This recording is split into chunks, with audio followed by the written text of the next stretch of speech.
Good morning po and welcome to 5th Generation Hobby Shop. Welcome to another unboxing and testing po. Shoutout po natin especially si Ma'am Chris Ann. Welcome to 5th Generation Hobby Shop po. This is the WE po. WE Glock 17 Gen 5 gas blowback airsoft pistol po. Made in Taiwan. Ayan. Metal slide po, polymer frame. Comes with 24 rounder capacity magazine, gas magazine. Yan. So may kasama na siyang 0.23 grams na 4,000 shots na plastic BBs po. And also comes with free na green gas. Ito po yung kanyang propellant po. FAF Dyno number 12 standard power, green gas po. And so ito po, again, this is the Glock 17 Gen 5 po, made in Taiwan. Gas blowback airsoft pistol po ng WE. Ayan. Tapos may kasama na siyang 2 back straps. And yung lock. Lock po sa back strap. Owner's manual. Ayan. So itong unit natin, po pwede po siyang balahan ng steel ball. Pero wag lang pong palaging steel ball po ang gagamitin natin. So paminsan-minsan po pwedeng steel ball. Ayan. Pwedeng bulitas po. Ayan. So mamaya po ite-testing po natin yung bulitas po dito sa unit na to. Glock 17 Gen 5. Gas blowback airsoft pistol. Ayan. So paminsan-minsan lang po natin gamitin yung steel ball.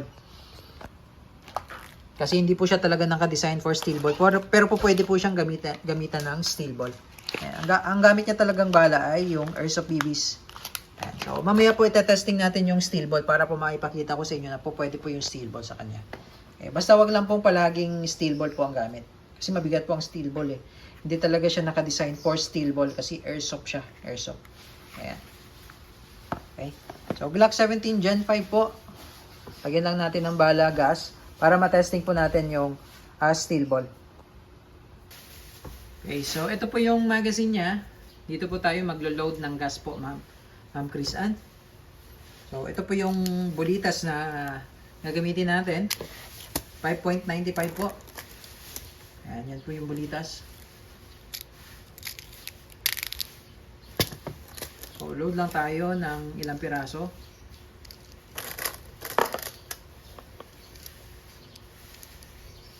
Ayan, 4 na steel ball. Dito po tayo maglo-load ng gas. Sa paglo-load po ng gas, inverted position po, then upside down. 3 to 5 seconds lang po. Bibilangan nyo po, 3 to 5 seconds. Ayan.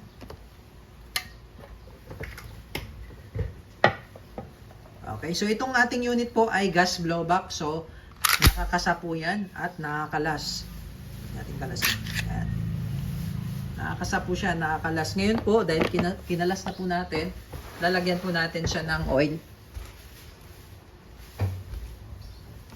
Ito pong unit ay meron na pong free na silicone oil para po dito sa rail. Lalagyan po natin to ng oil.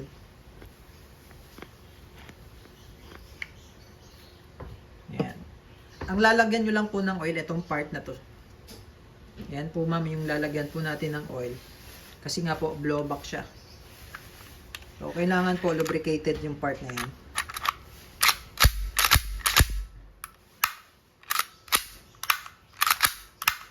Okay. So, ito naman po yung back strap. Dito lang po yan nilalagay. Kung gusto nyo medyo makapal yung grip niya, pwede nyo lagyan ng back strap. Tapos, ito naman po yung kanyang lock. Ito pong mahaba, extra lang po yan. Ito po yung kanyang lock, maiksi. Ayan. So, kailangan nyo pong alisin yung lock na yan para po mailagay nyo po yung isang lock. Ayan. So, bali dalawang back strap po yung kasama. Ayan. Okay. So, testing po tayo. Glock 17 Gen 5 gas blowback airsoft pistol ng WE. So, loaded po tayo ng steel ball. Ayan, bulitas po. Ating nilagay.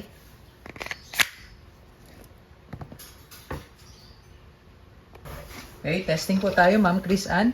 Ayan, WE Glock 17 Gen 5. Chambered in 4.5mm steel ball.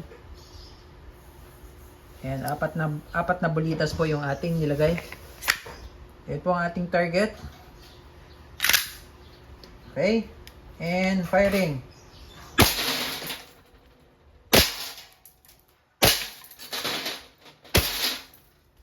Ayan, oh. Durog.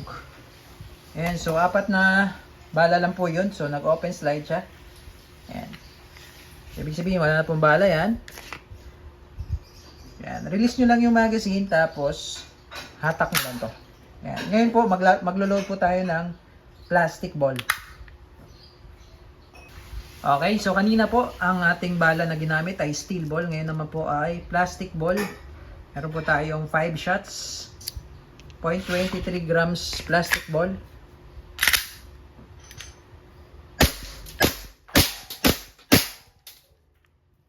Okay, so open slide, release mag muna, hatak, release, hammer down. Okay, so Ma'am Chris Ann, all goods, Glock 17 Gen 5 by WE.